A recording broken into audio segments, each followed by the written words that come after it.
You're not drifting away from people, you're getting closer to the source. What once looked like disinterest has turned into inner silence. What they used to call loneliness now feels like expansion. Conversations lose their meaning. Encounters feel like echoes. And even surrounded by people, something in you is no longer here. You're not disconnecting from the world is disconnecting from you. And what remains is not emptiness. It's a silent calling, a wordless memory, that you're returning to where everything began. But no one talks about it.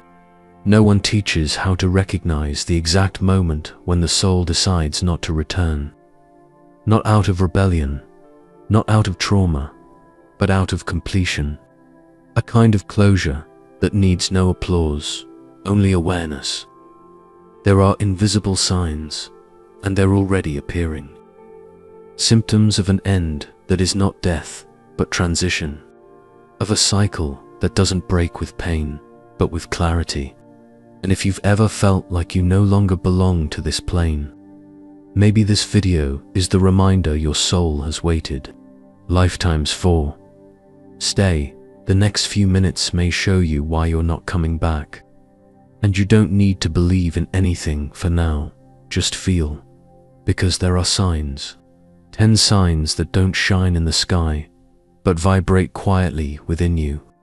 Signs that ancient spiritual lineages called exit portals, and that today even neuroscience is beginning to detect as spontaneous dissolutions of identity. You'll go through these signs throughout this video, one by one. They're not concepts, they're symptoms that the soul has already completed the cycle of form. Signs that Essien masters recognized in the gaze of those who remembered, that quantum physicists study as collapses of time and location. And when everything starts to lose its weight, that's when the soul signals. The contract with matter is coming to an end. A kind of silent return, not to the past, but to the origin. It was at this point that Thomas began to notice. There was no mystical revelation nor dramatic crisis, just the strange realization that the world felt rehearsed. The conversations were predictable, the events cyclical, and inside, a growing distance between him and everything around him. It wasn't disinterest, it was clarity, as if he were watching his own life from a subtle plane while still living in it. At night, dreams of landscapes he had never seen but recognized. During the day, memories that did not belong to this lifetime, and old wounds dissolving without therapy, without struggle, time bending into increasingly clearer repetitions, as if the universe were trying to say, "You've been through this before." And at that point of silent recognition, he became part of an ancient lineage of souls that do not return. Thomas is not the first, and he won't be the last. What he felt has already been recorded discreetly over the centuries, in forgotten manuscripts, in trance readings, in accounts of those who also knew they wouldn't come back. In the year 318 before Christ, Essien monks, isolated along the shores of the Dead Sea, spoke of those who dissolved the thread of return. They observed certain individuals who began to become ethereal, not in body, but in presence. These souls left behind different traces.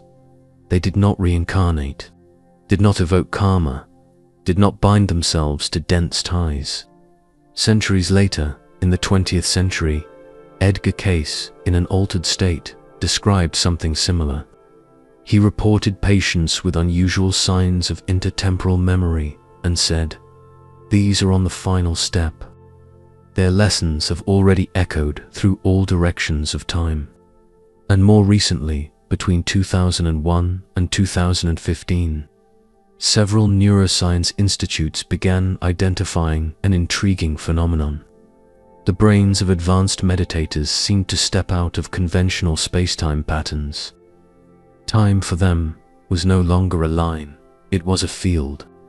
And within that field, many reported the same type of perception, a natural detachment, effortless, without resentment, as if something greater were bringing a frequency to completion, not out of abandonment, but out of conclusion. These occurrences, though scattered, describe the same curve of transition, a curve that does not always end in death, but in the silent elevation of consciousness. And today, this evidence is beginning to be organized into a new kind of vibrational map. A map that points to the most radical possibility of all, that some souls are no longer part of the wheel. This vibrational map that once seemed mystical is beginning to gain measurable outlines. Researchers at Massachusetts General Hospital, affiliated with Harvard, published a study on meditators in a non-dual state. In fMRI scans, they observed that the ego network pattern, called the default mode network, completely deactivated. Without this circuit active, the perception of a separate self dissolves, and, along with it, the sensation of time, space, and the linearity of life. For many of the practitioners, this didn't cause confusion. On the contrary, there was peace, clarity, and a kind of inner recognition. Some described it as the memory of what I am before existing. These reports coincide with ancestral traditions that call this state a vibrational return. In other words, a point at which the soul is no longer preparing to learn, but to reintegrate into the original field. It's not just a philosophical phenomenon, it's physiological, observable, replicable, and it may be one of the first neurobiological indications that the wheel of incarnation is not infinite. It has a curve, and some have already reached its end. The question is, how can we recognize this point without instruments? How can we identify the internal signs that your soul is already vibrating outside the cycle? That is exactly what we are about to reveal now. Sin number 1. Dissolution of temporal identity. You begin to perceive that time is no longer linear. Past, present, and future intertwine in a single continuous experience. This dissolution of time indicates that your consciousness is transcending the temporal limitations of physical existence. Sign number 2. Silencing of the inner dialogue. That constant voice in your mind begins to quiet down. Inner silence becomes more present, allowing you to hear the wisdom that emanates from your essential being. This silence is a sign that you are reconnecting with your essence. Sign number 3. Detachment from roles and labels. You feel that the social roles and labels that once defined your identity no longer make sense. There is a release from external expectations and a reconnection with who you truly are, beyond the masks. Sign number 4. Feeling of oneness with the whole. A deep sense of connection with everything around you begins to emerge. You realize that you are not separate from the universe. You are an expression of it. This unity indicates that your consciousness is expanding beyond the individual ego. Sign number 5. Experience of unconditional love. The love you feel is no longer conditioned by specific situations or people. It is a love that simply exists, flowing from within, outward, embracing everything and everyone. This unconditional love is a reflection of your true nature. Sign number 6. Perception of the transience of matter. You begin to see matter as something fleeting, impermanent. Material things lose the weight and importance they once held. This perception indicates that you are detaching from the physical world and moving closer to the spiritual. Sign number 7. Intuition of ancestral wisdom. Information and knowledge you've never studied begin to arise intuitively. It feels as if you're accessing an internal library of ancestral wisdom, connecting with universal knowledge. Sign number 8. Feeling of unexplainable inner callings. You feel impulses and inner callings to act in certain ways, even without any apparent logical reason. These callings are the guidance of your soul, leading you toward your greater purpose. Sign number 9. Frequently experiencing synchronicities, seemingly random events begin to align in meaningful ways. Synchronicities become common, indicating that you are in harmony with the flow of the universe and following your soul's path. Sign number 10. Longing to return to the origin. There is a deep yearning to return to a place you cannot describe, but feel is your true home. This longing for the origin is a sign that your soul is ready to complete its incarnational journey and return to the source. Thomas began to notice that everything he experienced already carried an echo, a constant feeling of having been through it before, not as a memory, but as a repetition. During a dinner with old friends, he found himself listening to the conversations as if they were recordings. Nothing touched him the same way anymore. It was in that moment that the second sign emerged, the inner silence. He didn't react. He simply observed, fully present. Days later, while walking down a familiar street, he had the impression that time had stopped. Everything seemed suspended, as if the scene awaited one final gesture from him before dissolving. There, he understood detachment, not from something specific, but from everything at once. One by one, the signs began to reveal themselves. The unconditional love for strangers, the exact intuition of what was coming, the sudden recognition that he had already fulfilled the essential. One night, looking up at the sky, he asked for nothing. He simply smiled, because he understood, without euphoria, his presence here was an elegant farewell. And from that point on, everything he did had the flavor of completion, of gratitude. From someone who knows they carry no more unfinished business with the earth. He didn't need to return, and that was peace. Some call this state disengagement. They say it's just disinterest, or worse, indifference, but nothing could be further from the truth. The soul that is preparing to depart does not disconnect out of denial, but out of transcendence. It sees the games, but no longer needs to play. It acts, but without attachment to the storyline. It loves, but without demanding anything in return. Science sees changing brain patterns. Traditions see the breaking of the karmic cycle. Both observe the same thing. A consciousness that has stopped reacting to the world because it has begun to vibrate above it. And this is not distancing, it is returning to the center. Now sit in silence. Let your arms rest. Don't try to control anything, just be.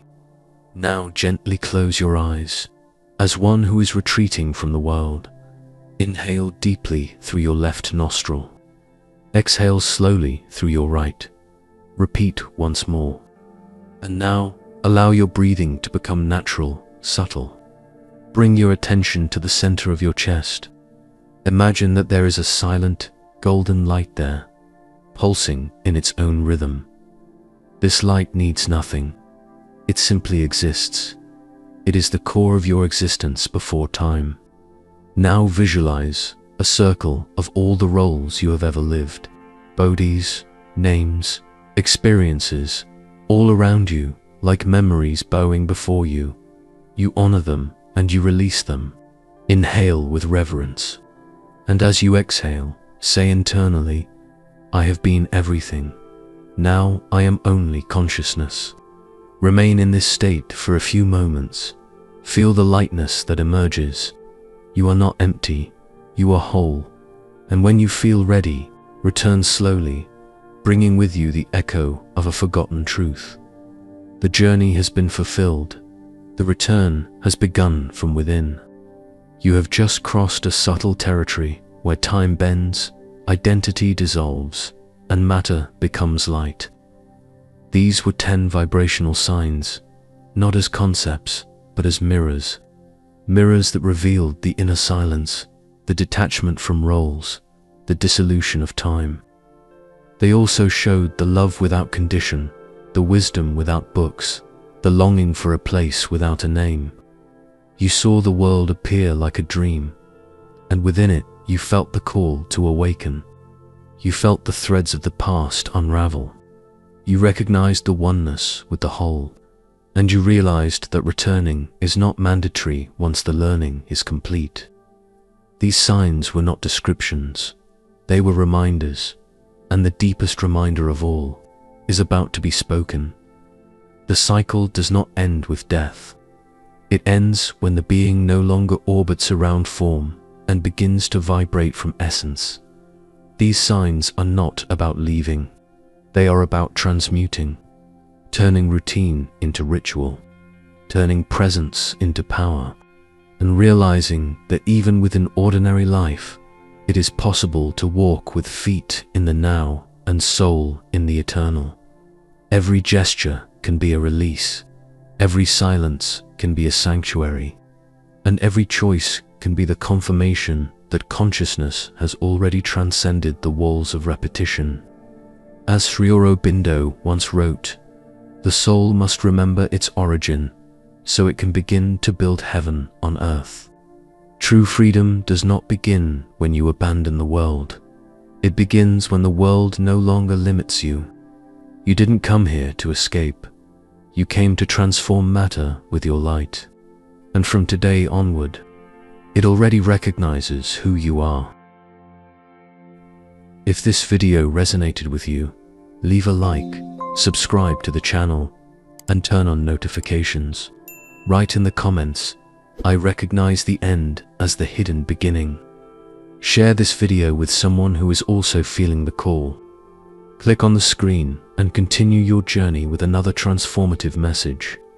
Each video here is a portal, and every ready soul knows when it's time to cross. You are not alone. You are awakening among those who listen without words. And when consciousness returns to the center, even silence bows.